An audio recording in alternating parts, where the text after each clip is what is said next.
কে ঠিক কে বেঠিক এটা বলতে পারছি না, বোঝার মতো বিদ্যাবুদ্ধি আমার নেই। তবে বর্তমান যে সময়টা এসেছে সেটার পরিপ্রেক্ষিতে বলি যে আমাদের ভারতীয় সংবিধানে আর্টিকেল 21 আছে, সেটা আমাদের ভারতবর্ষের জনগণের প্রতি সেটা ব্যবহৃত হয়, প্রযোজ্য। সেটা কি? রাইট টু লাইফ, জীবনের অধিকার। এখানে জীবন শব্দটা ব্যাপক অর্থে ব্যবহৃত হয়, শুধু বেঁচে থাকা নয়, আমাদের মান ইজ্জত, খাওয়া পরা, পোশাক, ভূষণ, বাসস্থান সবকিছু নিয়ে, স্বাধীনতা, বাক স্বাধীনতা সবকিছু নিয়ে আমাদের এই পলিটিকা, সেটার নাম right to life. Same thing we have borrowed from the concept of, আমরা তো কোন চ্যাপ্টার আমরা দেখছি, চোখের সামনে আমরা পড়ছি, আলোচনা করছি, সেখানে কিন্তু ওই সেম থিমের রিফ্লেকশন আছে যে মানবিকতা বলতে কি বোঝায়।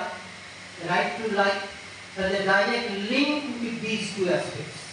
সুতরাং রাইট টু লাইফ আমাদের বিকৃত হচ্ছে কি না হচ্ছে সেটা আসুন আমরা একটু চিন্তা করি।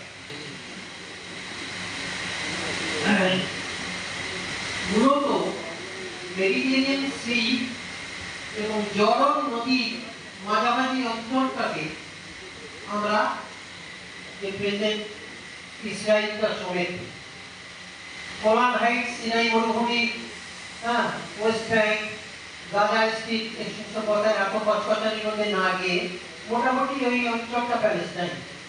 ওখানে আমরা একটা বিষয় কি, খ্রিস্টানরা, ইহুদিরা এবং মুসলমানরা তিনজনা আমাদের জাহাজ ওখানে নোংর করিয়েছে। এটা আমার জায়গা, আমার জায়গা, আমার জায়গা, আমার পবিত্র ইত্যাদি। এটা একটা অ্যাসপেক্ট। ऐसा কিন্তু এটা বলা মুশকিল আছে, ইতিহাস থেকে যতটুকু দেখা গেছে যেটা purely belong to the Muslims. এই 720 খ্রিস্টাব্দ থেকে এই জায়নবাদী জিউসের কনসেপ্টটা মাথায় এসেছিল কিছু কিছু লোকের মাথায়।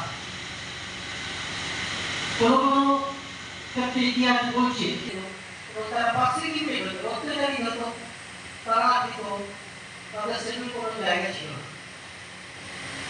এইভাবে চলতে লাগলো, বিদ্য সমাজ, সম্রাটরা, শাসকরা এলো। দেখা গেল বর্তমান পদ্ধতির সময় মুসলিমরা বেশ কিছুদিন যাওয়া হবে রাজত্ব করেছিল। তখন থেকে নানা মধ্যে থাকে একটা, I cannot remember his other activities also.